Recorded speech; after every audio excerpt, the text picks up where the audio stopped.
الحمد لله وكفى وسلام على عباده الذين اصطفى أما بعد أعوذ بالله من الشيطان الرجيم بسم الله الرحمن الرحيم يا أيها الذين آمنوا قوا أنفسكم وأهليكم نارا وقودها الناس والحجارة سبحان ربك رب العزة عما يصفون وسلام على المرسلين والحمد لله رب العالمين اللهم صل على سيدنا محمد وعلى آل سيدنا محمد وبارك وسلم اللهم صل على سيدنا محمد وعلى آل سيدنا محمد وبارك وسلم اللهم صل على سيدنا محمد وعلى آل سيدنا محمد وبارك وسلم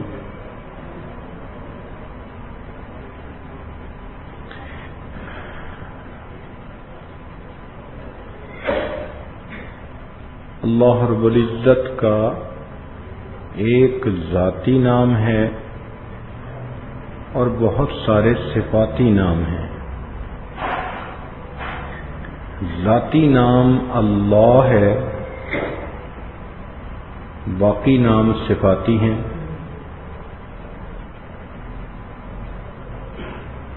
مگر ان صفاتی ناموں پر غور کیا جائے تو دو نام ایسے ہیں جو رحمت کے لفظ سے نکلے ہیں، ایک رحمان اور دوسرا رحیم۔ 99 ناموں پر غور کریں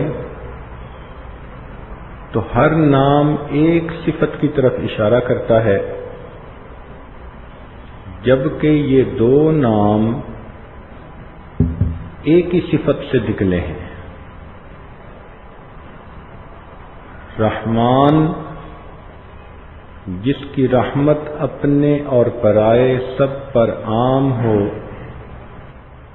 اور رحیم کہ قیامت کے دن جس کی رحمت اپنوں کے لیے خاص ہوگی۔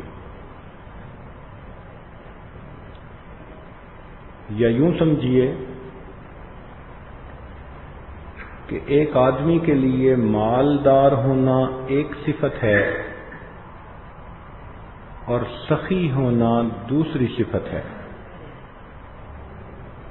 کچھ لوگوں کے پاس مال تو ہوتا ہے مگر خرچ کرنے کی عادت نہیں ہوتی،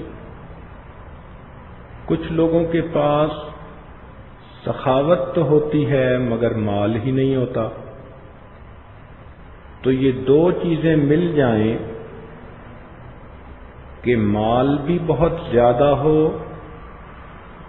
اور وہ بندہ دونوں ہاتھوں سے خرچ بھی کر رہا ہو، تو یہ بہترین صورت ہے۔ تو رحمت کے ان دو ناموں کا مقصد یہی کہ اللہ رب العزت وہ ذات ہے جس کے پاس رحمت بھی بے انتہا ہے اور اس کی رحمت خرچ بھی بے انتہا ہو رہی ہے۔ تو جب اتنی رحمت اللہ رب العزت کے پاس ہے کہ اس نے قرآن مجید میں خود فرما بھی دیا، ان رحمتی وسعت غضبی، ان رحمتی وسعت کل شیء، میری رحمت ہر چیز کے اوپر وسیع ہے، غالب ہے۔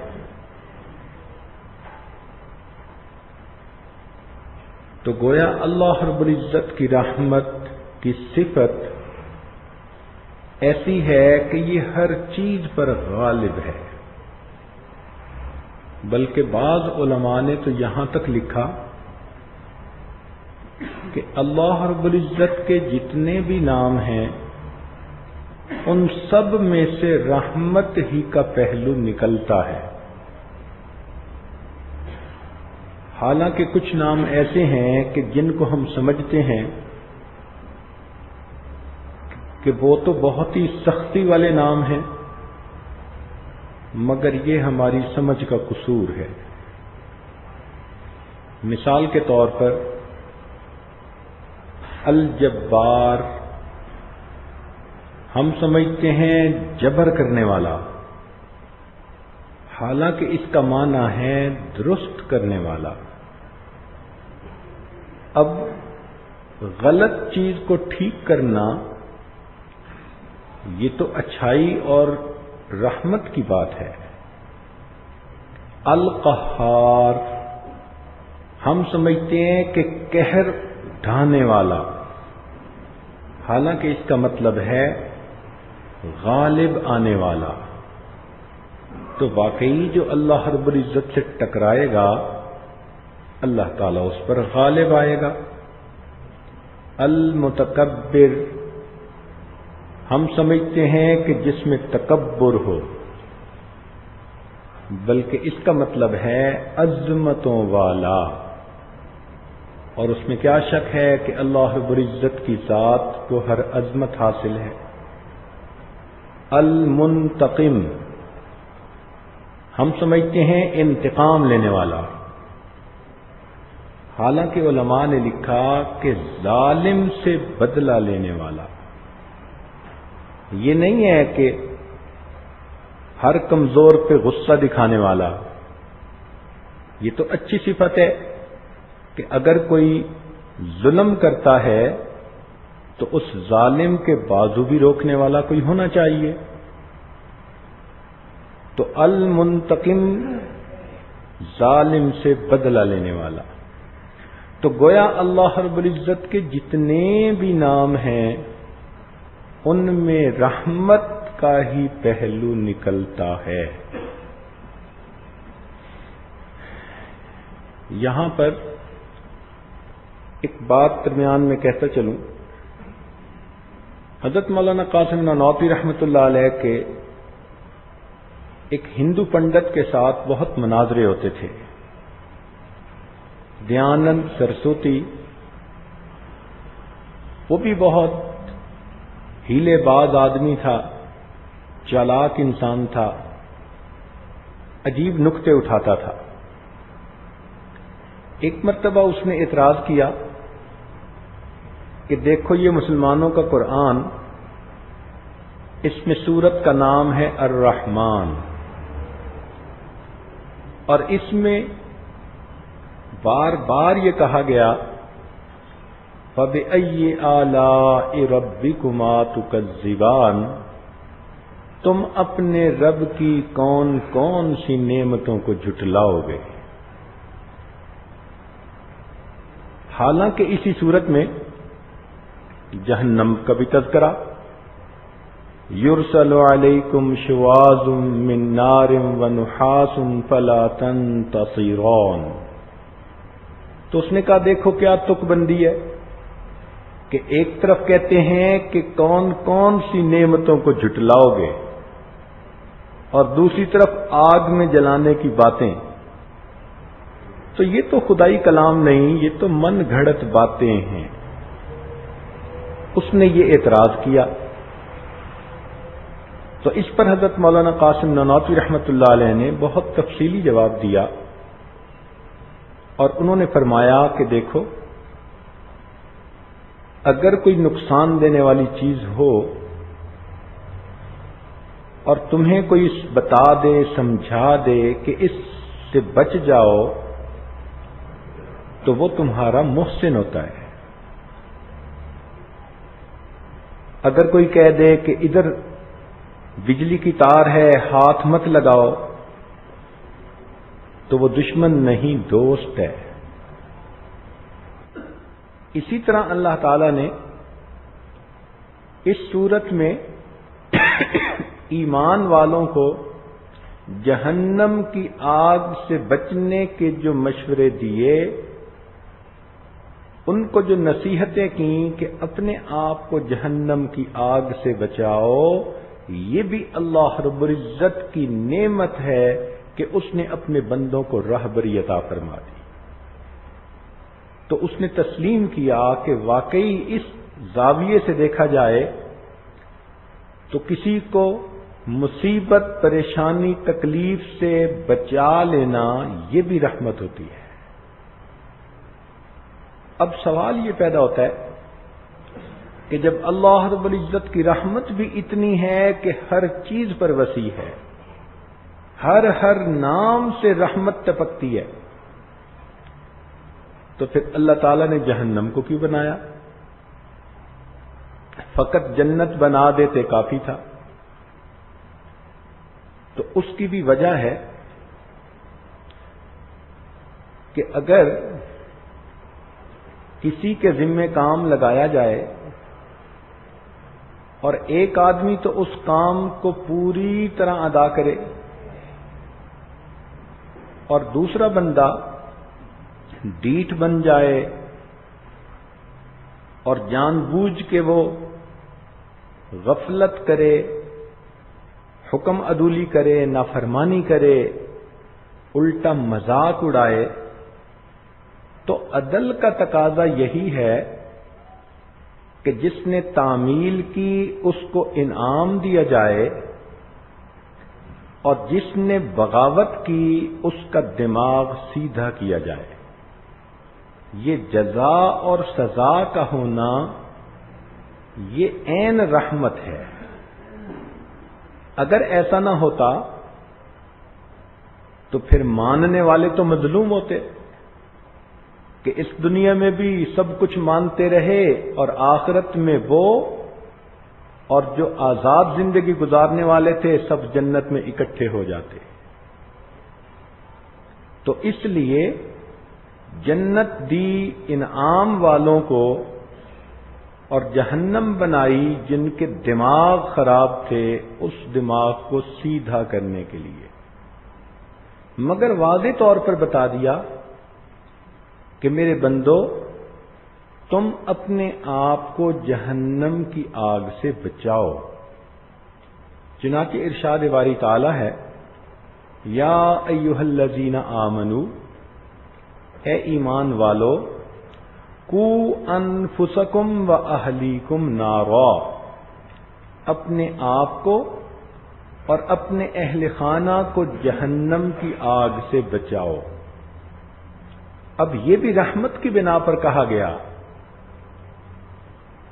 جیسے ماں بیٹے پہ کتنی شفیق ہوتی ہے، مگر بیٹا اگر آگ کا انگارہ ہاتھ میں اٹھانے لگے تو ماں ہرگز نہیں اٹھانے دیتی۔ بچہ روتا ہے، تڑپتا ہے، ظاہر میں لگتا ہے کہ کتنی ظالم ماں ہے کہ بچے کی خواہش پوری نہیں ہونے دیتی، مگر وہ ماں ظالمہ نہیں ہوتی، وہ تو اس بچے کے ساتھ محبت کرنے والی ہوتی ہے، وہ اس کو تکلیف سے بچانا چاہتی ہے جس کو بچہ اپنی نادانی کی وجہ سے سمجھ نہیں رہا۔ تو اللہ رب العزت نے اس دنیا میں اپنے بندوں کو جہنم سے بچانے کے لیے اپنے انبیاء کو بھیجا، انہوں نے اللہ تعالی کے احکام پہنچائے۔ لوگو، اگر تم اس طرح زندگی گزارو گے جیسے میں گزار رہا ہوں تو تم سیدھا جنت کے راستے پر جاؤ گے۔ اس کے لیے انہوں نے تکلیفیں بھی اٹھائیں، ان کے خون بہائے گئے، ان کو شہید بھی کر دیا گیا، تکلیفیں دی گئیں۔ نبی علیہ السلام سے پوچھا گیا کہ اس دنیا میں سب سے زیادہ تکلیفیں کن پر آئیں؟ ای الناس اشد بلا؟ نبی علیہ السلام نے فرمایا الانبیاء، کہ انبیاء پر بہت زیادہ مشقتیں، مصیبتیں آئیں اور انہوں نے اللہ کے لیے اس کو برداشت کیا۔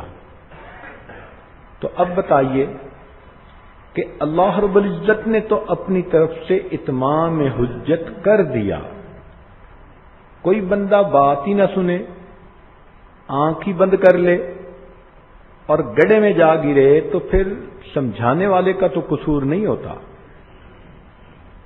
ضد اور ہٹ دھرمی کا کوئی علاج نہیں۔ ابلیس بھی اگر اللہ رب العزت کے سامنے ہٹ دھرمی کا مظاہرہ نہ کرتا تو اللہ تعالیٰ اس کے بھی گناہ کو معاف کر دیتے،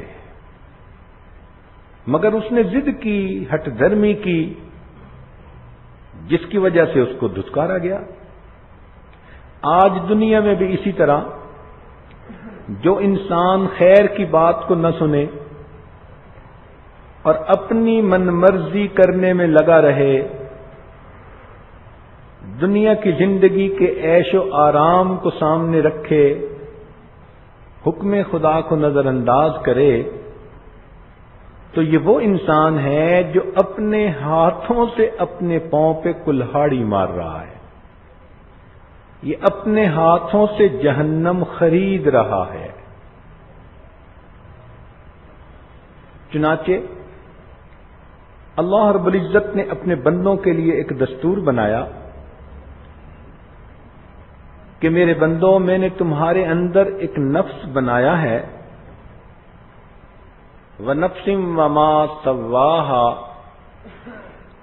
فَأَلْهَمَهَا فُجُورَهَا وَتَقْوَاهَا، اس میں نے خیر کا جذبہ بھی رکھ دیا اور شر کا جذبہ بھی رکھ دیا، لیکن فلاح اس کو ملے گی جو اپنے اوپر خیر کو غالب کر لے اور شر کو دبا دے۔ اس کو تزکیہ کہتے ہیں۔ تزکیہ نفس کا ہوتا ہے اور تصفیہ دل کا ہوتا ہے۔ ان دونوں الفاظ کے فرق کو سمجھ لیجئے۔ ایک ہوتا ہے کسی شیشے کے اوپر مٹی کی تہ آ جانا، اس کو اگر آپ کپڑے کے ساتھ صاف کر دیں، وائپر سے صاف کر دیں تو شیشہ آئینہ بالکل صاف ہو جائے گا۔ اس کو تصفیہ کہیں گے۔ یہی حال انسان کے دل کا کہ گناہوں کی ظلمت دل کے اندر داخل نہیں ہوتی، دل کے اوپر تہ بنا لیتی ہے۔ جس طرح زنگ لوہے کے اندر داخل نہیں ہوتا، اس کی سطح پہ ایک تہ بنا دیتا ہے، اگر اس تہ کو ہٹا دیں تو نیچے سے بالکل صاف لوہا نکل آتا ہے۔ اسی طرح گناہوں کی ظلمت بھی انسان کے دل پر تہ بنا دیتی ہے۔ سنیے قرآن عظیم الشان، اللہ تعالیٰ ارشاد فرماتے ہیں کلا بل ران علی قلوبہم ما کانوا یکسبون، کیوں نہیں، ان کی بدعمالیوں کی وجہ سے ان کے دلوں پہ زنگ لگا دیا گیا۔ تو چونکہ یہ اوپر اوپر طے ہوتی ہے، اس لیے اس کو اگر توبہ کے آنسوؤں سے صاف کریں تو یہ طے اتر جاتی ہے اور دل بالکل صاف ہو جاتا ہے۔ اس کو تصفیہ قلب کہتے ہیں۔ ایک ہوتا ہے کپڑے کا میلا ہونا۔ اگر کوئی کپڑا میلا ہو گیا تو اس کو تو استری پھیر کے آپ صاف نہیں کر پاتی، اس کو ستھرا کرنے کا اور طریقہ ہے۔ آپ پانی میں بھگوئیں، صابن لگائیں، واشنگ مشین میں اسے پھرائیں، تب جا کر اس کی میل کپڑے سے الگ ہوگی۔ ایسا کیوں کرنا پڑا؟ اس لیے کہ شیشے کے اوپر میل کی تہ تھی، یہاں کپڑے کے اوپر نہیں تھی بلکہ کپڑے کے اندر داخل ہو گئی تھی۔ یہی حال انسان کے نفس کا کہ نفس کے اوپر ظلمت نہیں، فَأَلْهَمَهَا فُجُورَهَا وَتَقْوَاهَا، شر اس کے اندر رکھ دیا گیا ہے۔ اب اندر کے شر کو صاف کرنے کے لیے اس نفس کو ستھرا کرنا پڑتا ہے، کپڑے کی طرح دھونا پڑتا ہے، اس کو تزکیہ کہتے ہیں۔ بعض سالکین کو دیکھا کہ وہ تزکیہ قلب کہنا شروع کر دیتے ہیں، تو تصفیہ قلب کا لفظ استعمال ہوتا ہے اور تزکیہ نفس کا لفظ استعمال ہوتا ہے۔ یہ نفس کو ستھرا کرنا اتنا اہم ہے کہ یہ مقاصد نبوت میں سے ہے۔ چنانچہ اللہ تعالیٰ نے جہاں نبی علیہ السلام کو دنیا میں بھیجنے کا مقصد بتلایا تو فرما دیا یتلو علیہم آیاتہ ویزکیہم، تو بعثت نبی کے مقاصد میں سے ہے۔ بلکہ اس کی اہمیت کا اندازہ لگائیے کہ حضرت ابراہیم علیہ السلام نے جب دعا مانگی بیت اللہ شریف کو بنا کر، اللہ میں نے گھر تو بنا دیا، آباد کرنے والے کو بھیج دیجیے، میں نے مدرسہ بنا دیا، معلم کو بھیج دیجیے۔ تو اس وقت انہوں نے یہ دعا مانگی تھی کہ ایسے معلم کو بھیجیے کہ جو آیات کی تلاوت کرے، وَيُعَلِّمُهُمُ الْكِتَابَ وَالْحِكْمَةَ وَيُزَكِّيهِمْ، تو انہوں نے تزکیہ کو چوتھے نمبر پر بیان کیا۔ لیکن اللہ رب العزت نے جب قبولیت کا اعلان فرمایا تو تزکیہ کا اللہ تعالی نے دوسرے نمبر پر تذکرہ کیا۔ یہ جو ترتیب میں تبدیلی آئی، اس میں بھی ہمارے لیے ایک سبق ہے۔ قرآن مجید ایسی کتاب ہے کہ ایک ایک لفظ کا تقدم اور تأخر بھی اپنے اندر کوئی حکمت رکھتا ہے۔ اس کو ایک دو مثالوں سے ذرا کھولیں، دیکھیے اللہ تعالیٰ نے قرآن مجید میں فرمایا کہ ہم نے انسان کو پیدا کیا فَجَعَلْنَاهُ السَّمِيعًا بَصِيرًا، ہم نے اس کو سمیع بھی بنایا، بصیر بھی بنایا۔ تو سماعت کا تذکرہ پہلے اور بصارت کا تذکرہ بعد میں۔ اور آج سائنس کی دنیا نے اس بات کو ثابت کر دیا سونوگرافی کے ذریعے سے، الٹرا ساؤنڈ کے ذریعے سے، کہ بچہ جب اپنی ماں کے پیٹ میں بنتا ہے، جسم اس کا پرورش پاتا ہے، تو اس کے جسم میں کان پہلے بنتے ہیں اور آنکھیں بعد میں بنتی ہیں۔ اب دیکھیے 1400 سال پہلے فرمایا کہ ہم نے اس کو سماعت دی اور بصارت دی، اور سائنس نے کہہ دیا کہ واقعی بچے کی پیدائش کی ترتیب 100% یہی ہوتی ہے۔ ایک اور مثال سن لیجئے، جب کوئی گھر بناتے ہیں تو دیواریں پہلے بناتے ہیں، چھت بعد میں بنتی ہے۔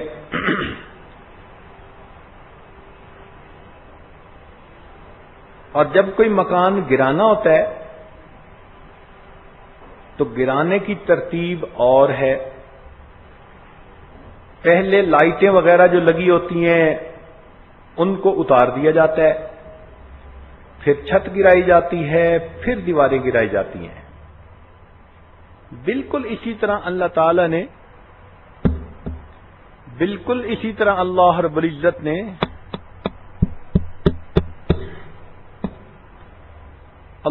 العزت نے جب کائنات کو بنانے کا تذکرہ فرمایا تو پہلے زمین کا تذکرہ کیا، خلق الارض فی یومین، زمین کو 2 دن میں پیدا کیا، ثم استوى الی السماء، تو چھت کا تذکرہ بعد میں۔ لیکن جب اس کائنات کو مٹانے کا تذکرہ آیا تو اس وقت اللہ تعالی نے سب سے پہلے لائٹیں اتارنے کا تذکرہ فرمایا. اذا الشمس كبرت واذا النجوم انكدرت. دیکھو لائٹیں اتاری جا رہی ہیں. پھر دوسری جگہ فرمایا اذا السماء انفطرت. اب چھت اتاری جا رہی ہے. پھر زمین پر آئے اور اللہ تعالی نے پھر جبال کا اور زمین کا تذکرہ کیا. تو قرآن مجید کے اسرار و رموز تو اتنے کہ پوری زندگی بندہ اس کتاب پہ لگا دے تو اس کے اسرار و رموز سے انسان کا جی نہیں بھرتا. تو آخر تزکیہ کے لفظ کو اللہ رب العزت نے پہلے کیوں رکھا؟ اس کی اہمیت کی وجہ سے. اس لیے کہ تلاوت آیات سے انسان کو ایمان ملتا ہے اور اس کے بعد اس کو اگر تزکیہ حاصل نہ کرے تو پھر علم اور حکمت کے کام اس کو فائدہ نہیں دے پاتے. بغیر تزکیہ کے دین کا کام کرے گا تو الٹا گمراہی میں چلا جائے گا. اس لیے تزکیے کا تذکرہ پہلے فرمایا. یہ اتنا ضروری کہ جنت میں جانے کے لیے یہ سب سے بڑی شرط ہے. دیکھیں جنت نیک پاک لوگوں کی جگہ ہے. اللہ تعالی نے داخلے کی ایک شرط رکھ دی ہے کہ وَذَلِكَ جَزَاءُ مَن تَزَكَّىٰ. یہ جنت بدلہ ہے اس بندے کے لیے جو ستھرا ہوا. تو پاک لوگ جو باطنی بیماریوں سے پاک ہوں گے انہی کو اندر جانے کی اجازت ہوگی. اس کو بھی ذرا مثال سے سمجھ لیجئے. آج آپ اگر حج کے لیے سعودی عرب جانا چاہیں تو ان کی شرط ہے کہ آپ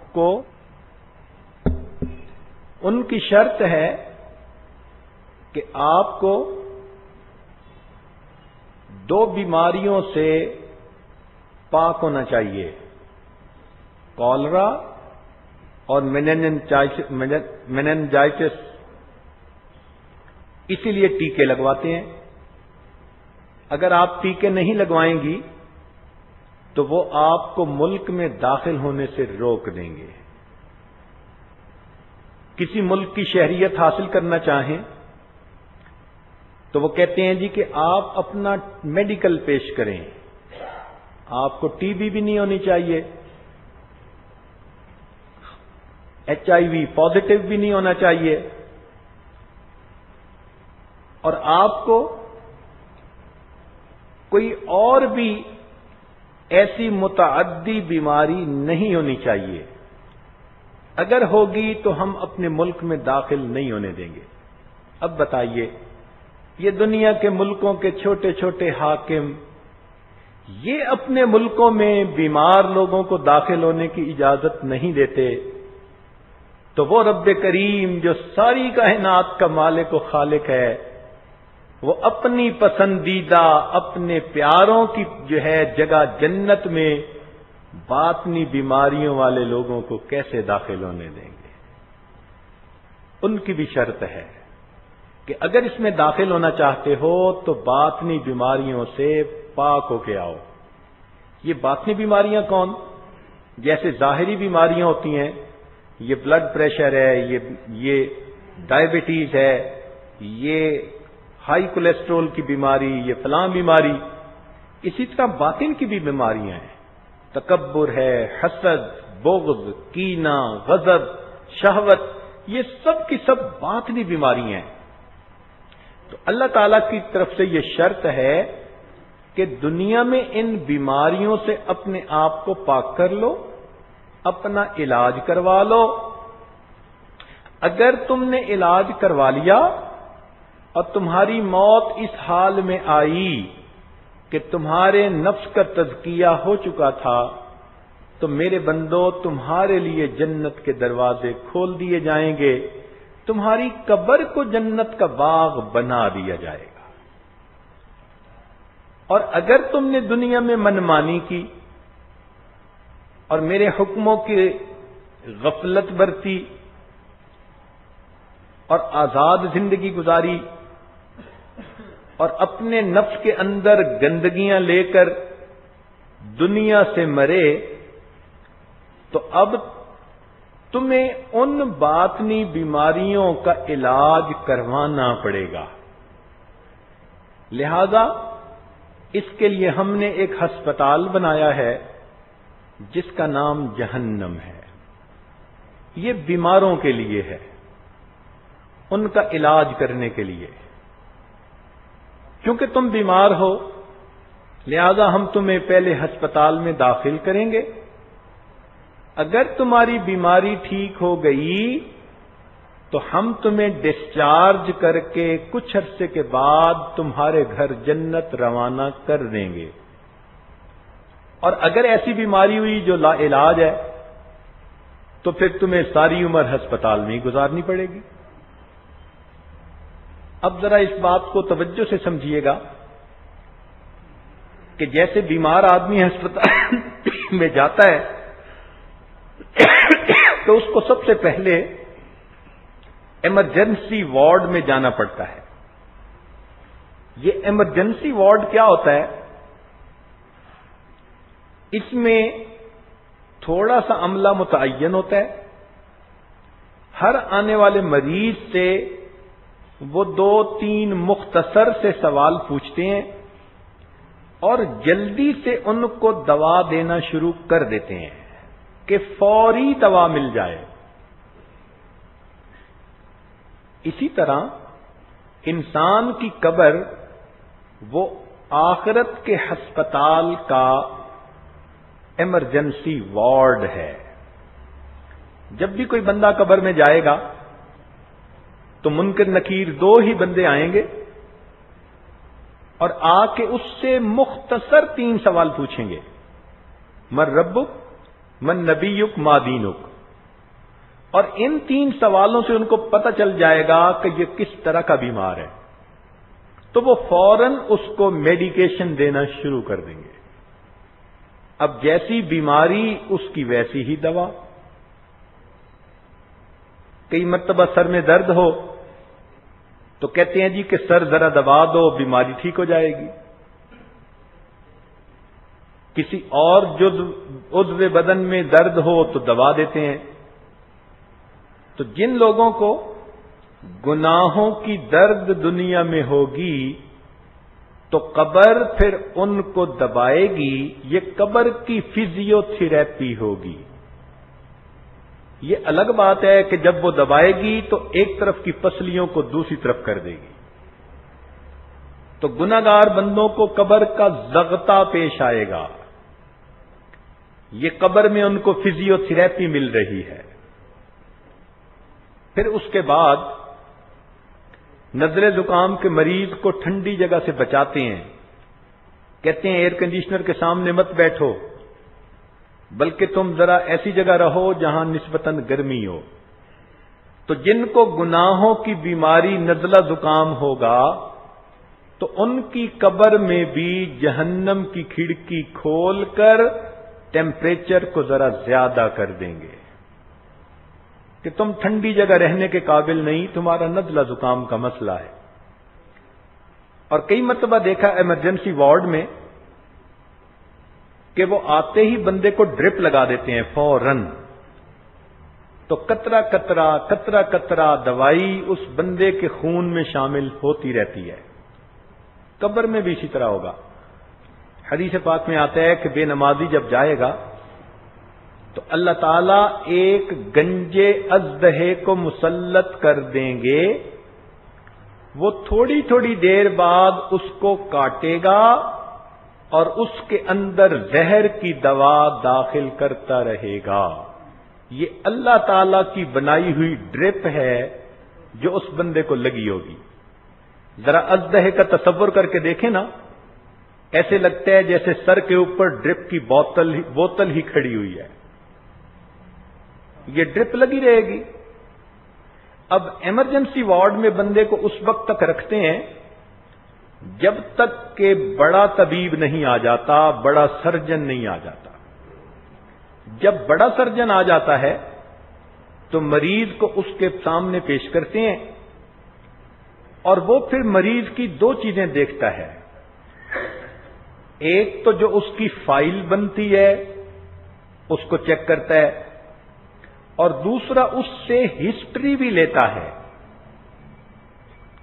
تفصیلی سوال پوچھتا ہے، اور ان دو چیزوں کے ذریعے پھر وہ فیصلہ کرتا ہے کہ یہ کس درجے کا مریض ہے اور اس کو کس وارڈ میں داخل کرنا چاہیے۔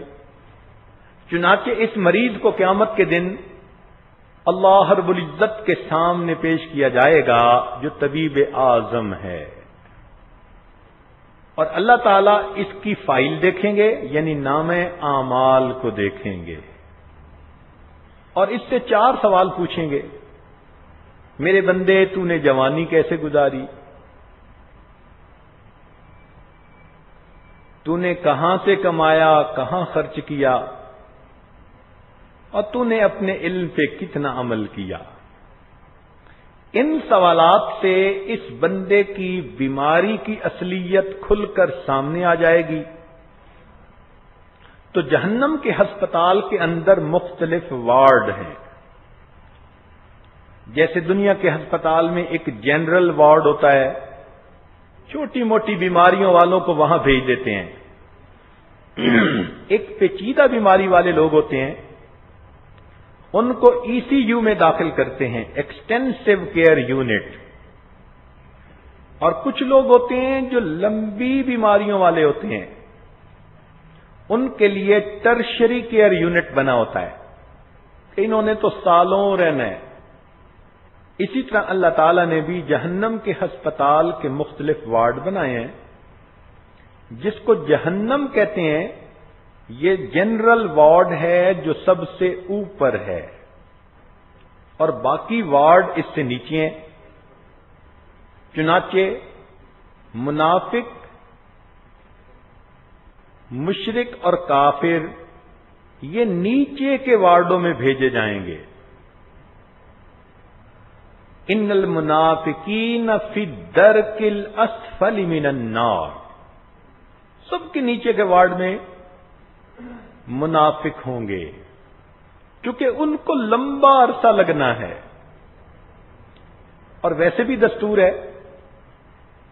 کہ آپ نے سٹور میں کوئی چیز اگر ایسی رکھنی ہو کہ جس کو نکالنا جلدی ہو تو دروازے کے قریب رکھتی ہیں، اور اگر اس کو نہ نکالنا ہو تو دور کونے میں لگا دیتی ہیں۔ تو اللہ تعالیٰ بھی منافقوں کو دور کونے میں لگا دیں گے، اور مسلمانوں کو اوپر دروازے کے قریب رکھیں گے کہ یہ تو نزلے زکام کے مریض ہیں، جلدی شفا پا جائیں گے۔ ہر ہسپتال کے اندر یہ دستور ہے کہ ایک یونیفارم ہوتی ہے، چنانچہ جہنمیوں کی بھی یونیفارم ہوگی۔ سرابیلہم من قطران، گندک کا بنا ہوا لباس ہوگا۔ مفسرین نے لکھا کہ ساری دنیا کے انسان، حیوان، چرند پرند مر جائیں اور ان کی لاشیں ایک جگہ پر اکٹھی کر دیں اور وہ گل سڑ جائیں تو اتنی بدبو وہاں نہیں ہوگی جتنی بدبو جہنمی کے کپڑوں میں ہوگی۔ اب آپ غور کریں کہ آپ کے کسی کمرے میں بلی مر جائے تو بو کے مارے تو آپ کمرے کے قریب بھی نہیں جا پاتی۔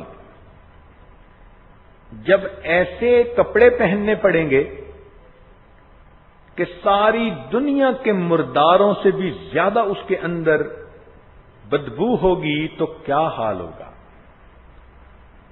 عورتیں تو خوشبو کا زیادہ خیال رکھتی ہیں،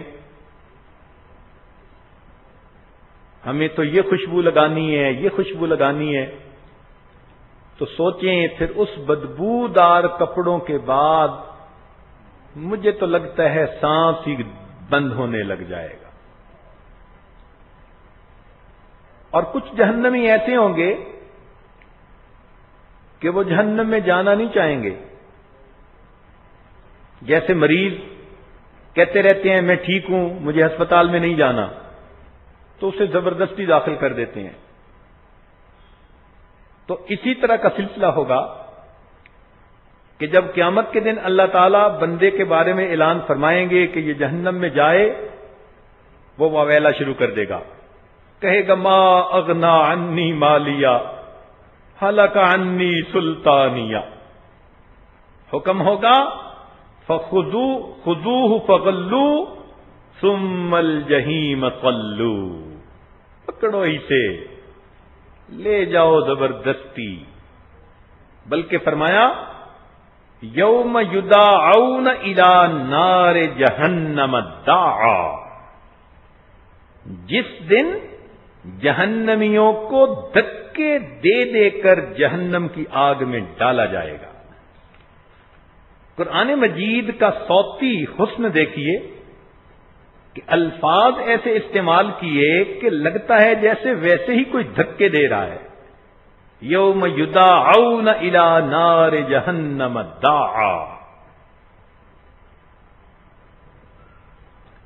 پھر جب ہسپتال میں جاتے ہیں تو لوگوں کو عام طور پر ایک نیم ٹیگ دے دیتے ہیں. حج کے اوپر آپ نے دیکھا ہوگا ہاتھوں میں ڈالنے کے لیے ایک کڑا دے دیتے ہیں جس پر اس کا پورا نمبر نام سب لکھا ہوتا ہے. تو جہنم کے ہسپتال میں بھی کڑے پہنائے جائیں گے، گلے میں ہاتھوں میں اذ الاغلال فی اعناقہم، مگر یہ آگ کے بنے ہوئے ہوں گے اور بندے کے اعضاء کو جلا رہے ہوں گے. ہسپتال کے اندر جیسا مریض ہوتا ہے اس کی ویسی غذا ہوتی ہے. اگر شوگر کا مریض ہے تو اس کو لوگ کریلے بنا کر کھلاتے ہیں، خود کھاتے ہیں میٹھی چیزیں اور ان کو دیتے ہیں کڑوی چیزیں کہ جی آپ کی بیماری کے لیے علاج یہی حال جہنم کے مریض کا ہوگا کہ چونکہ اس کو گناہوں کی شوگر ہوگی، اللہ تعالیٰ ان کو زقوم کا پودا کھلائیں گے. ان شجرۃ الزقوم طعام الاثیم کالمہل یغلی فی البطون. علماء نے لکھا ہے کہ زقوم اتنا کڑوا ہوتا ہے کہ صبح کے وقت انسان اپنی زبان سے لگائے تو شام تک کڑواہٹ زائل نہیں ہوتی. اب جب اتنا کڑوا پھل کھانے کو ملے گا اور ادھر سے بھوک کی شدت ہوگی تو جہنمی اس کو کھائے گا مگر وہ بندے کے حلق میں اٹک جائے گا، نہ نگلتے بنے گی نہ اگلتے بنے گی. اب پریشان ہو کے پانی مانگے گا، لیکن مریض کو مرض کے حساب سے پانی دیتے ہیں. نزلے کا مریض برف والا ٹھنڈا پانی مانگے تو ہرگز نہیں دیتے. شوگر کا مریض شربت مانگے تو کبھی بھی نہیں دیتے.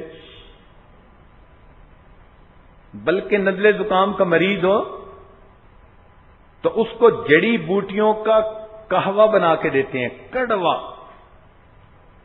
یہ جس کو گناہوں کا مرض ہوگا اس کو بھی ایک قہوہ بنا کر دیں گے جو بہت ہی زیادہ بدبودار ہوگا اور اس کا نام غسلین ہوگا. مفسرین نے لکھا کہ جہنمیوں کے زخموں سے جو خون اور پیپ گرے گی اس کو پیالوں میں اکٹھا کر کے پیاسے جہنمیوں کو پینے کے لیے دیا جائے گا.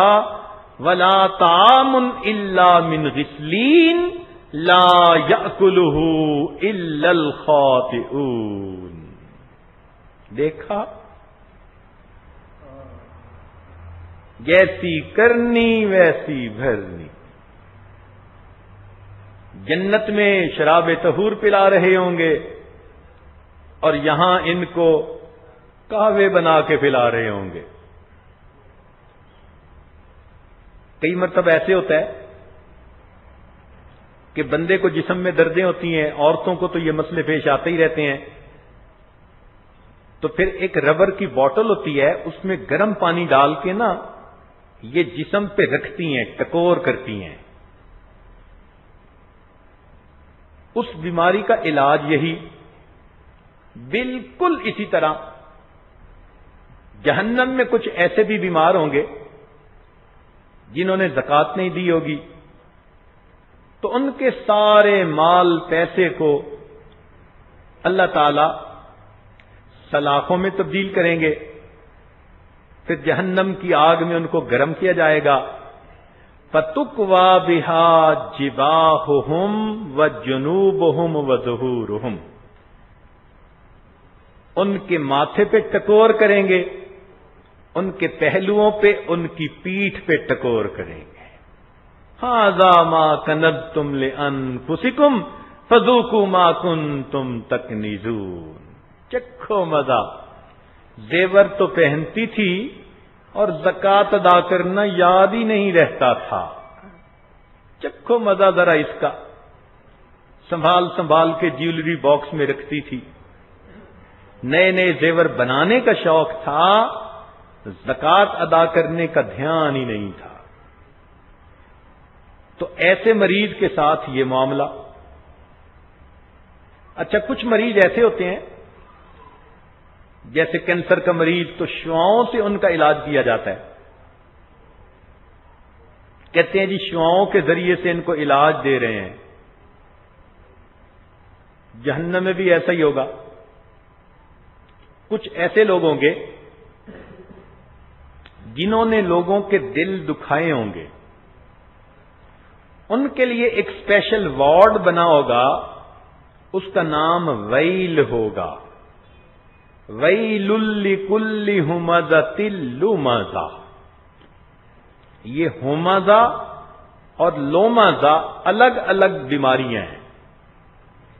ایک ہے کسی کی کوتاہیوں کی ٹو میں لگے رہنا، اور دوسرا ہے کہ اگر کسی کی غلطی کا پتہ چل جائے تو اس کو پورے شہر کے اندر آواز لگا دینا، لوگوں تک پہنچا دینا. اس کو کہتے ہیں عیب جو اور عیب گو. یعنی عیب تلاش کرنا الگ بیماری، اور کسی کی باتوں کو لوگوں میں پھیلانا یہ الگ بیماری. جیسے کچھ عورتوں کو پتہ چل جائے کسی کے بارے میں، بات کا بتنگڑ بنا کے فون پہ گھنٹہ گھنٹہ دوسری کو بتائیں گی، اور ساتھ کہہ دیں گی کہ بس میں نے تمہیں بتایا ہے، آگے نہ بتانا. اور وہ جو سننے والی ہوتی ہے وہ بھی آگے فون کر کے 1 گھنٹے کی جگہ 2 گھنٹے تفصیل بتاتی ہے، اور کہتی ہے تمہیں بتا رہی ہوں، آگے نہ بتانا. اور یہ ٹاک آف دی ٹاؤن بنی ہوتی ہے. تو جس بندے کے اندر یہ بیماریاں ہوں گی ان کو ویل میں بھیجا جائے گا. وہاں پر اللہ نے ان کے لیے اسپیشل ٹریٹمنٹ کا انتظام کیا ہوگا. آگ کے بنے ہوئے ستون ہوں گے، ان کے ساتھ ان کو باندھ دیا جائے گا. پھر باندھنے کے بعد چونکہ انہوں نے دنیا میں لوگوں کے دل دکھائے، اب ان کے دلوں کو ٹریٹمنٹ دی جائے گی. شعائیں ان کے دلوں پہ ڈالی جائیں گی.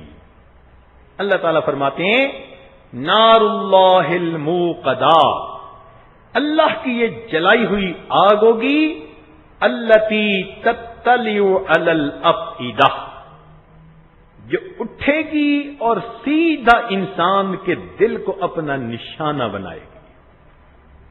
جیسے آج لیزر گائیڈڈ راکٹ ہوتے ہیں نا کہ ڈائریکٹ نشانے پہ جاتے ہیں، یہ وہ خدائی آگ ہوگی کہ جس کے اندر کمپیوٹر پروگرام فٹ ہوگا کہ تم نے سیدھا اس کے دل کو نشانہ لگانا ہے.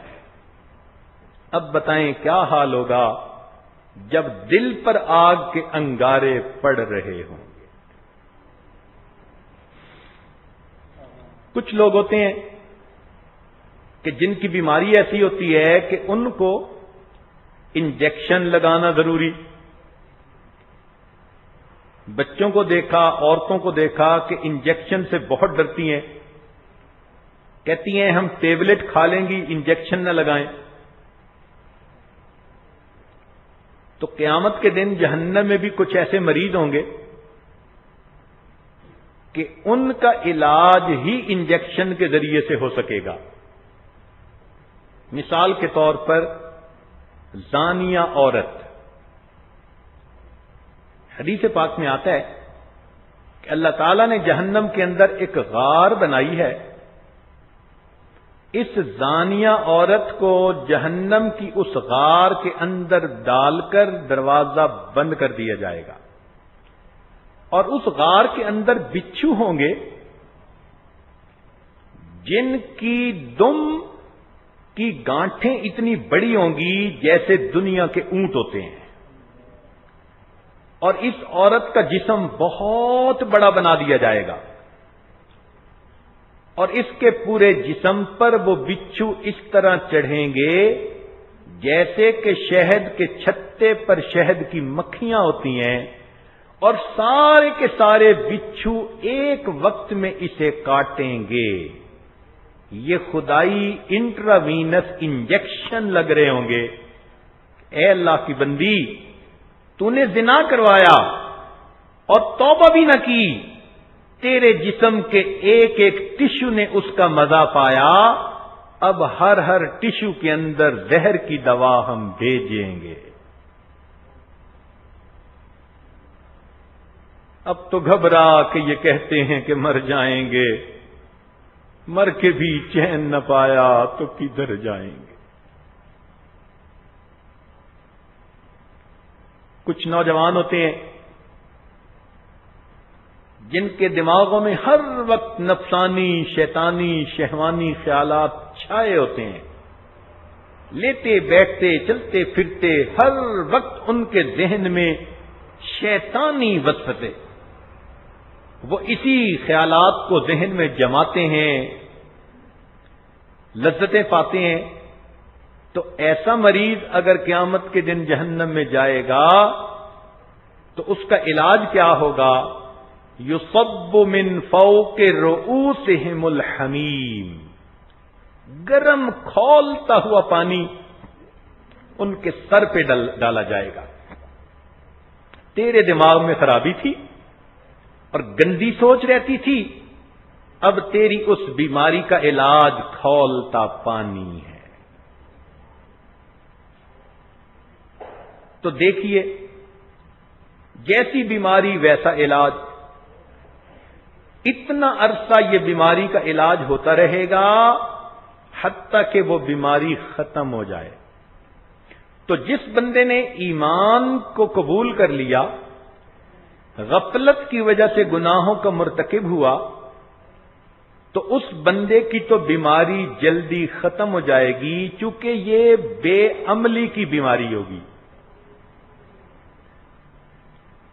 جب اس کو صحت ہو جائے گی تو پھر اس کو ڈسچارج کر دیں گے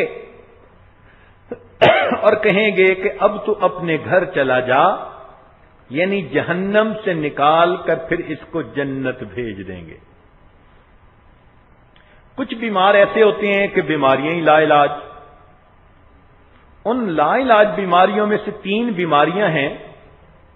ایک کا نام ہے کفر، دوسرے کا نام ہے شرک، اور تیسرے کا نام ہے نفاق، منافقت. یہ تینوں بیماریاں لا علاج ہیں، لہذا نہ یہ بیمار ٹھیک ہوں گے اور نہ ہی کبھی ان کو جہنم سے نکالا جائے گا. ان کے بارے میں اللہ فرماتے ہیں خالدین فیہا، ہمیشہ ہمیشہ یہ جہنم میں ہی رہیں گے. آج اپنے آپ کو شرک سے بچا لیجئے، کفریہ کلمات سے بچا لیجئے، منافقت کے کاموں سے بچا لیجئے، تو اللہ رب العزت کے ہاں کبھی نہ کبھی رحمت کی امید رہے گی. اب نتیجہ یہ نکلا کہ جنت جانے کے دو راستے ہیں. ایک راستہ تو یہ ہے کہ ان روحانی بیماریوں کا علاج اسی دنیا میں کر لیا جائے. جیسے جسمانی بیماریوں کے ڈاکٹر طبیب ہوتے ہیں، ایسے روحانی بیماریوں کے لیے بھی مشائخ علماء ہوتے ہیں، ان سے پرسکرپشن لے لی جائے. وہ ذکر بتاتے ہیں، تلاوت قرآن بتاتے ہیں، اور یہ روحانی بیماریوں کی شفا. نبی علیہ السلام نے فرمایا ذکر اللہ شفاء القلوب، اللہ تعالی کا ذکر یہ دل کی بیماریوں کی شفا ہے. اور دوسری جگہ فرمایا صدیق اکبر عنہ کی روایت کہ لکل شیء ثقالۃ و ثقالۃ القلوب ذکر اللہ. ہر چیز کی پالش ہوتی ہے، زنگ دور کرنے کی چیز ہوتی ہے، اور دلوں کی پالش اللہ کا ذکر ہے. اور قرآن مجید تو ہے ہی شفا. وَيَشْفِ صُدُورَ قَوْمٍ مُؤْمِنِينَ فَإِذَا مَرِضْتُ فَهُوَ يَشْفِينِ شِفَاءٌ لِمَا فِي الصُّدُورِ هُدًى وَرَحْمَةٌ لِّلْمُؤْمِنِينَ وَنُنَزِّلُ مِنَ الْقُرْآنِ مَا هُوَ شِفَاءٌ وَرَحْمَةٌ لِّلْمُؤْمِنِينَ وَلَا يَزِيدُ الظَّالِمِينَ إِلَّا خَسَارًا قُلْ هُوَ لِلَّذِينَ آمَنُوا هُدًى وَشِفَاءٌ. تو ایک طریقہ تو یہ ہے کہ اسی دنیا میں نیکوکاری کی زندگی گزاریں، سچی توبہ کر لیں، اللہ تعالی سے معافیاں مانگ لیں، پچھلے گناہ معاف، آئندہ اچھی زندگی. یہ بندہ جیسے ہی مرے گا تو تتوفاہم الملائکۃ الطیبین، ان کو وہ فرشتے آئیں گے جو جنت لے کے جانے والے ہوتے ہیں. اس کی قبر کو بھی جنت کا باغ، اور اس کے لیے قیامت کے دن جنت کے دروازے کھول دیے جائیں گے. وسیق الذین اتقوا ربهم الی الجنۃ زمرا، ان کو پروٹوکول کے ساتھ جنت پہنچا دیا جائے گا. یہ گرین پیسنجر ہیں، ان کو روکنے کی ضرورت ہی نہیں ہے. اور دوسرا روٹ یہ ہے کہ وایا جہنم جانا. اب ذرا غور کریں کہ کیا ہم اس قابل ہیں کہ جہنم کے عذاب برداشت کر سکیں؟ ہم سے تو دھوپ کی گرمی برداشت نہیں ہوتی، جہنم کی گرمی کہاں برداشت ہوگی؟ یہ چھپکلی سے ڈرنے والی عورتیں، کاکروچ سے ڈرنے والی عورتیں، یہ بیچاریاں قیامت کے دن اگر جہنم میں پہنچ گئیں اور ان پر بچھو چڑھ گئے تو پھر ان کا کیا حال ہوگا؟ بہتر ہے کہ آج ہی گناہوں سے سچی توبہ کر لیں تاکہ اس ہسپتال میں جانا ہی نہ پڑے. تو جہنم ایمان والوں کے لیے ہسپتال ہے، کافر مشرک منافق ان کے لیے عقوبت خانہ ہے، ٹارچر سیل ہے، اللہ کی طرف سے بنایا گیا. لہذا ان کی تو وہاں ایسی پٹائی ہوگی کہ کوئی ان کا حال ہی نہیں ہوگا. فریادیں کریں گے اور ان کی بات کوئی بھی نہیں سنے گا. یہاں تک کہ کہیں گے کہ ہمارے عذاب کو کم کر دیجئے. وقال الذین فی النار لخزنۃ جہنم ادعوا ربکم یخفف عنا یوما من العذاب، مگر ان کی بات کو سنا ہی نہیں جائے گا. قرآن مجید میں 6 جگہیں ایسی ہیں جہاں جہنمیوں کی فریادیں منقول ہیں کہ وہ کہیں گے اللہ ہمیں جہنم سے نکال دے، اور اللہ تعالی کی طرف سے ان کے جواب منقول ہیں. فرمائیں گے اللہ تعالیٰ اولم نعمرکم ما یتذکر فیہ من تذکر وجاءکم النذیر. اور ایک ایسا مقام ہے کہ جہاں پر جہنمی بالآخر اپنی بدبختی کو تسلیم کریں گے، کہیں گے ربنا غلبت علینا شکوتنا، اے ہمارے پروردگار ہم پر ہماری بدبختی غالب آ گئی، وَكُنَّا قَوْمًا ضَالِينَ، اور ہم گمراہ بن گئے. ربنا اخرجنا، اللہ ہمیں جہنم سے نکال دے فَإِنْ عُدْنَا فَإِنَّا ظَالِمُونَ، اللہ اگر ہم لوٹ کے دوبارہ برے کام کریں تو واقعی ہم ظالم ہوں گے، مگر اللہ تعالیٰ فرمائیں گے قَالَ اخْسَئُوا فِيهَا وَلَا تُكَلِّمُونَ، پڑے رہو پھٹکارے ہوئے، خبردار مجھ سے کلام مت کرو۔ آج جیسے ماں غصے میں آ کے کہہ دیتی ہے نا بیٹی کو دفع ہو، میں تمہاری شکل نہیں دیکھنا چاہتی، بالکل یہی معنی ہے ان الفاظ کے۔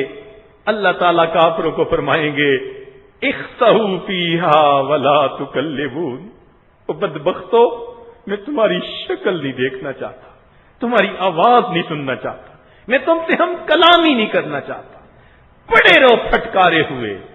تم نے دنیا میں میرے محبوب کی بات نہ سنی، میں اب تمہاری کوئی بات نہیں سنوں۔ ولا یکلمہم اللہ یوم القیامہ ولا یزکیہم، اللہ اکبر۔ دیکھو قرآن مجید سے ثابت ہو رہا ہے کہ تزکیہ قیامت کے دن بھی ہوگا، اور وہ تزکیہ کہاں ہوگا؟ جہنم کے ہسپتال میں ہوگا۔ تو اس سے بہتر ہے کہ دنیا میں ہی تزکیہ کی محنت کر لیں تاکہ مر کر سیدھا ہی جنت پہنچ جائیں۔ اللہ تعالیٰ میں سمجھ عطا فرمائے، ورنہ جہنمیوں کا حال برا ہوگا۔ فرمایا وَهُمْ فِيهَا كَالِحُونَ، جہنمیوں کے جل جل کے چہرے سیاہ ہو جائیں گے۔ کلما نضجت جلودہم بدلناہم جلودا غیرہا لیذوقوا العذاب، ان کے چمڑی جل جائے گی، اللہ تعالیٰ فرماتے ہیں ہم اس چمڑی کو پھر ٹھیک کریں گے تاکہ بار بار جلے اور ان کو زیادہ عذاب پہنچے۔ وہ عورتیں جو گھنٹوں آج آئینے کے سامنے اپنے چہروں کو سجانے میں لگی رہتی ہیں، پلکنگ ہو رہی ہے، بھویں بن رہی ہیں، سرخیاں لگ رہی ہیں، اور معلوم نہیں کیا کیا پاؤڈر سج رہے ہیں، وہ ذرا سوچیں کہ جہنم کی آگ میں جلنے کے بعد چہرہ کتنا سیاہ ہوگا، اس وقت ہمارا کیا حال ہوگا۔ کتنی بڑی سزا ہے کہ قیامت کے دن انسان کو ذلیل کر کے جہنم میں پھینک دیا جائے، اور مکان بھی اتنا چھوٹا، مکانن ضیقن، چھوٹا سا مکان ہوگا، اتنا چھوٹا دعوا ہنالک ثبورا، جہنمی کہے گا موت ہی آ جائے، کہا جائے گا لا تدعوا اليوم ثبورا واحدا وادعوا ثبورا کثیرا، آج ایک موت مانگنے سے کام نہیں بنے گا، آج تو کئی موتیں مانگو تمہاری جان پھر بھی نہیں چھٹے۔ حتیٰ کہ جہنمی ایک دوسرے کے ساتھ جھگڑیں گے، کسی کو دوست بنایا ہوگا اور دونوں جہنم میں ہوں گے نفسانی شیطانی شہوانی دوستیوں کی وجہ سے، تو ایک دوسرے کو برا بھلا کہیں گے، تو نے مجھے جہنم پہنچایا، وہ کہے گا نہیں تو نے مجھے جہنم پہنچایا۔ کلما دخلت امۃ لعنت اختہا، ایک جماعت داخل ہوگی دوسری جماعت ان پر لعنتیں برسائے گی۔ اللہ اکبر۔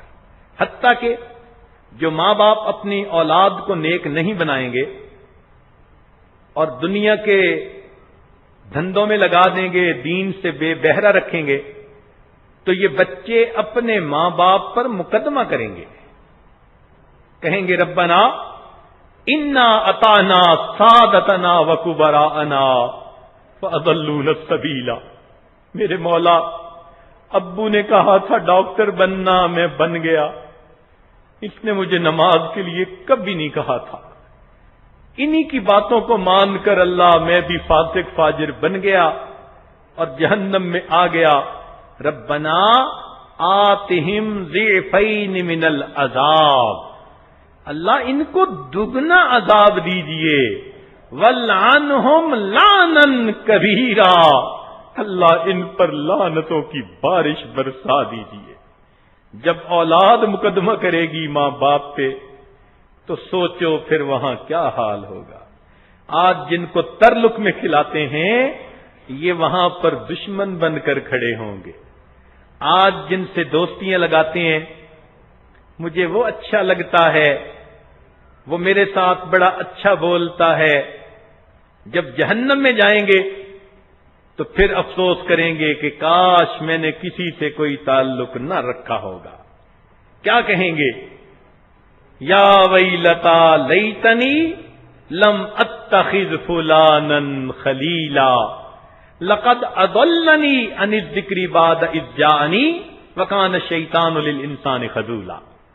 یہ دوست ہی ہیں جو جہنم میں جانے کا ذریعہ بنیں گے۔ گندے دوست، نفسانی، شیطانی، شہوانی وجوہات کی بنا پر جن کو دوست بنایا جاتا ہے۔ تو دیکھیے کہ جہنم میں جانے کے بعد پھر اگر دھل گئے تو جنت جائیں گے، ورنہ نہیں۔ اب وہ اعمال جو جہنم میں لے جاتے ہیں، مثلا جو آدمی نماز نہ پڑھتا ہو، ما سلککم فی سقر قالوا لم نک من المصلین ولم نک نطعم المسکین وکنا نخوض مع الخائضین، اور ہم تو کھیلنے والوں کے ساتھ کھیلتے تھے، یعنی انٹرنیٹ پہ بیٹھ کے چیٹنگ کرتے رہتے تھے۔ ترک زکات، اس کی وجہ سے جہنم میں۔ الذین یکنزون الذهب والفضة ولا ينفقونها فی سبیل اللہ فبشرهم بعذاب علیم۔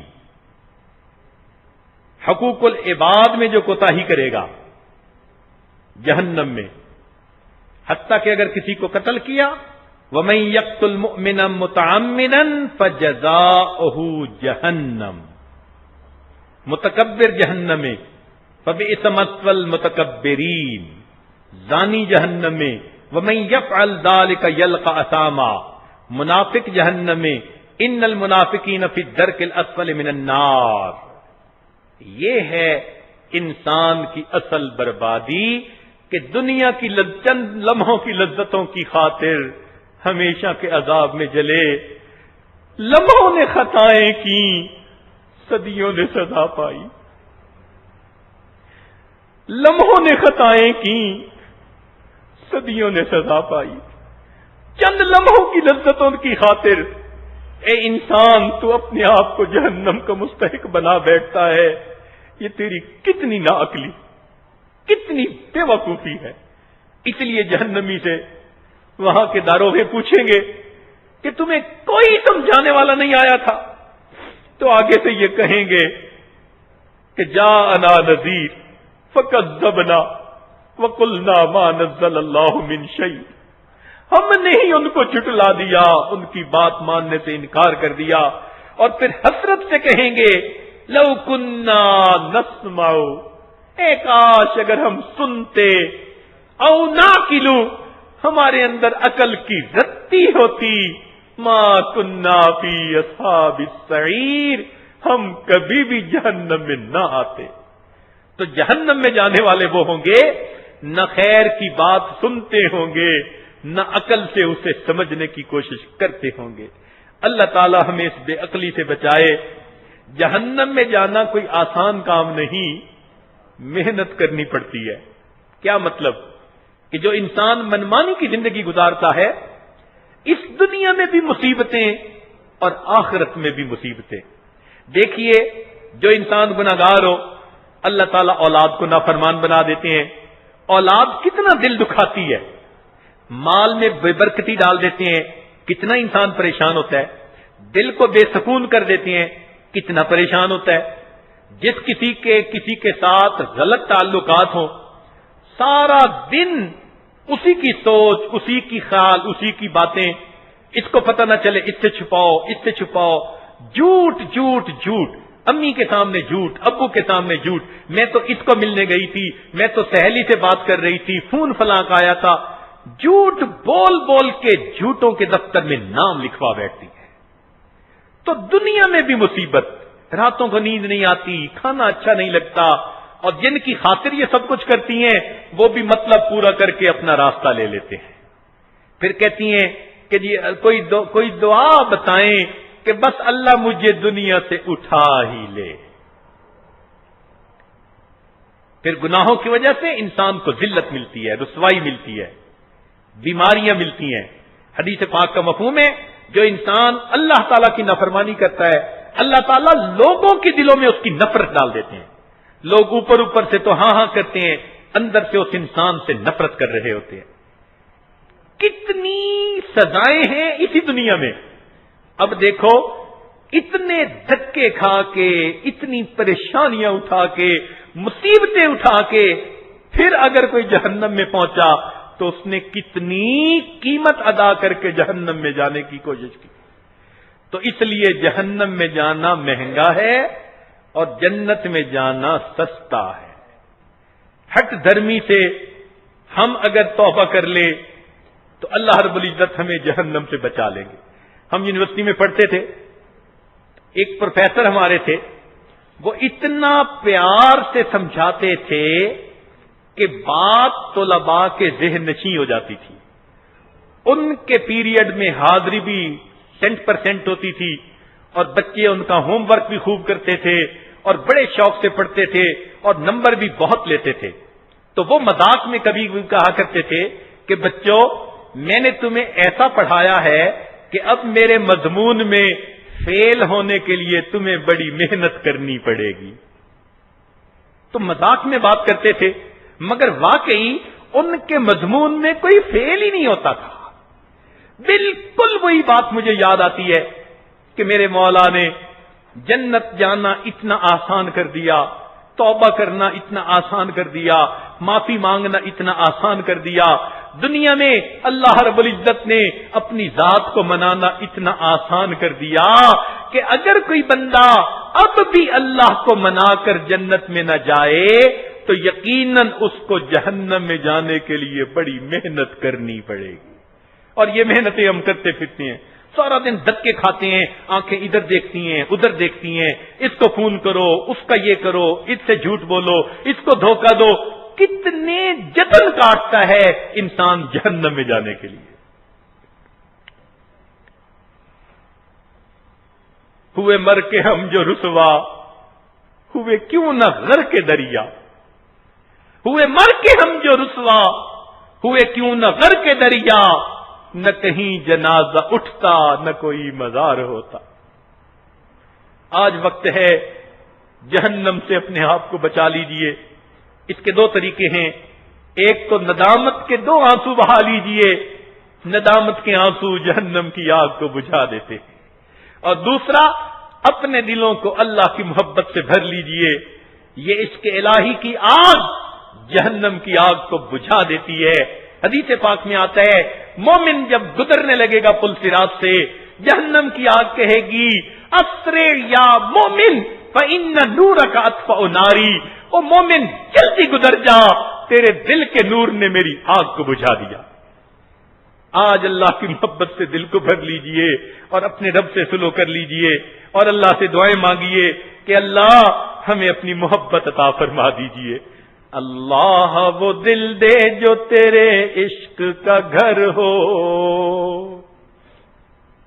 اللہ وہ دل دے جو تیرے عشق کا گھر ہو، دائمی رحمت کی تیری اس پہ نظر ہو، دل دے کے تیرے عشق میں یہ حال ہو اس کا، محشر کا اگر شور ہو تو بھی نہ خبر ہو۔ اللہ رب العزت ہمیں ایسی محبت عطا فرمائے، لہذا اپنی دعاؤں میں اللہ سے مانگیے، اللہم انی اسألک الجنہ، اے اللہ اپنی سستی جنت ہمیں عطا فرما دے، ونعوذ بک من النار، اور اللہ اپنی مہنگی جہنم سے ہمیں محفوظ فرما لے۔ وآخر دعوانا ان الحمدللہ رب العالمین۔ چونکہ وقت کافی ہو چکا لہذا آج دعا کر لیجئے، ہمتن اللہ کی طرف متوجہ ہو جائیے۔ سبحان ربی العلی وہاب، اللہم صلی علی سیدنا محمد وعلی آل سیدنا محمد وبارک وسلم۔ اے مالک، ہم آپ کے عاجز مسکین بندے ہیں، ہمارے گناہوں کو معاف فرما، خطاؤں سے درگزر فرما، عیبوں کی پردہ پوشی فرما۔ اے اللہ ہمیں جہنم کے عذاب سے محفوظ فرما۔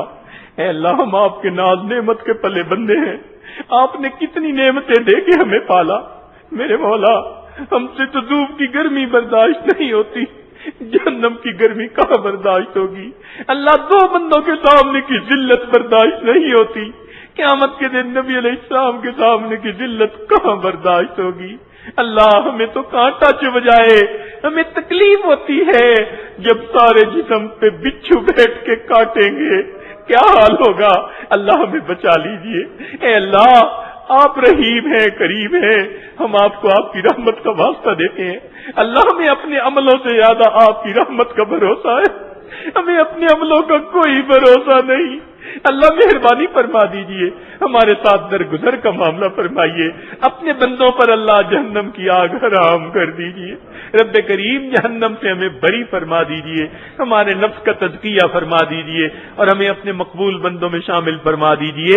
ربنا تقبل منا انک انت السمیع العلیم، تب علینا انک انت التواب الرحیم۔ صلی اللہ تعالی علی حبیبہ سیدنا محمد وآلہ واصحابہ اجمعین برحمتک یا ارحم الراحمین، ارحم الراحمین، ارحم الراحمین، ارحم الراحمین، ارحم الراحمین، ارحم الراحمین، ارحم الراحمین، ارحم الراحمین، ارحم